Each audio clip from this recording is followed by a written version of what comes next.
Hello नमस्कार। Teach target coaching classes Pankaj Solanki में आपका सभी का स्वागत है। और आज हम पढ़ रहे हैं 15.3 यूनिट का 6 नंबर क्वेश्चन, जिसके अंदर आपको दिया गया है कि त्रिज्या आपको दे रखी है 8 सेमी की। ये कह रहे हैं कि एक वृत्त है जिसका 8 सेमी वाला है और उसके अंदर बनने वाला एक वर्ग है, और आपको उसका जो वृत्त के अंदर बन रहा है उसका आपको क्या निकालना है, क्षेत्रफल निकालना है। तो देखिए किस प्रकार का है।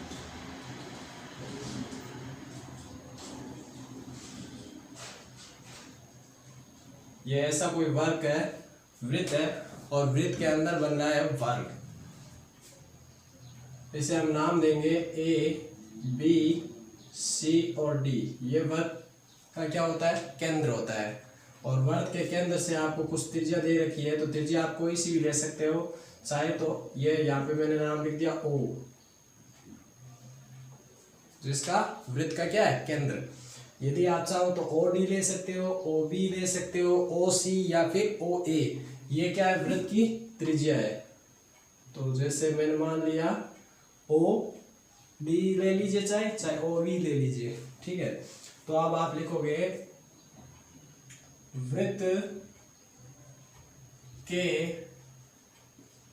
अंतर्गत एक वर्ग है तथा वृत्त की त्रिज्या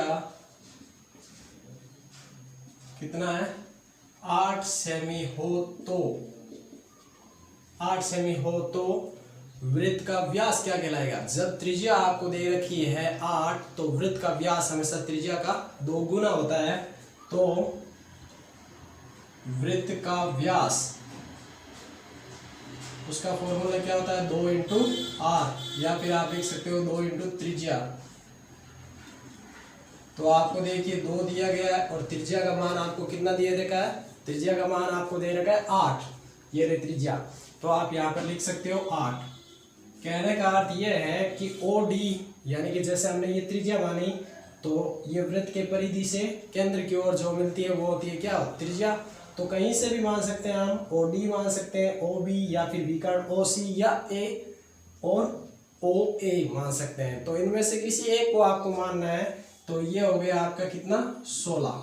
तो आपके पास में वृत्त का जो व्यास आया है, आपको लाइन लिखनी पड़ेगी, वृत्त का व्यास वो किसके बराबर होता है, वृत्त का व्यास है वो इस बनने वाले वर्ग का विकर्ण कहला रहा है।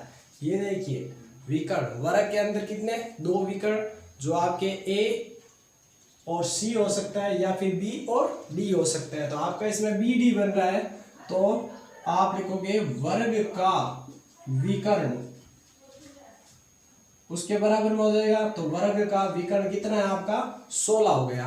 क्यों, क्योंकि ये वर्ग का जो व्यास आया था वृत्त का, वो वर्ग का क्या कहला रहा है, विकर्ण कहला रहा है, 16। तो आपको पता है वर्ग का विकर्ण जब होता है तो वर्ग के विकर्ण का एक फॉर्मूला होता है, कौन सा, वर्ग के विकर्ण का निकालने के लिए होता है √2a, या फिर √2 भुजा भी बोल सकते हो आप, जिसको हम भुजा मानते हैं। तो आप लिखोगे √2 भुजा। हमने यहां पे लिखा जैसे √2 इंटू भुजा को हमने क्या मान लिया, a। यहां आप लिख सकते हो माना वर्ग की भुजा a हो तो, हमने क्या मान लिया इसको, वर्ग की भुजा को हमने a माना है। तो √2a बराबर वर्ग का विकर्ण कितना था, वर्ग का विकर्ण था आपका 16। तो ये आगे 16, तो 16 बराबर √2 गुणा a, या a बराबर 16 बटा √2, क्योंकि ये 2 जो गुणा में थे वो पक्षांतरण करने पर आपके किस में आ गए, भाग में आ गए।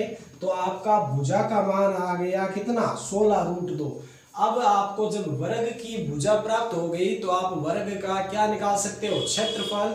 तो आप लिखोगे तो वर्ग का क्षेत्रफल, उसका सूत्र क्या होता है, भुजा स्क्वायर, भुजा गुणा भुजा होता है। और भुजा का मान अब क्या आया हुआ है आपका, ए का मान आया है 16 √2 का स्क्वायर। इसका अर्थ ये हो गया कि 16 √2 यानी कि हमारे पास जो भुजा प्राप्त हुई थी वो भुजा हमने कहाँ रख दिया, वर्ग की क्षेत्रफल में रख दिया। तो 16 को 16 से जब हम गुणा करेंगे और √2 का √2, क्योंकि यहाँ ऊपर क्या है अपॉन में स्क्वायर है, तो 16 भी 2 बार, 16 गुना 16 और √2 भी 2 बार, तो √2 इंटू √2। तो आपका देखिए कितना प्राप्त हुआ।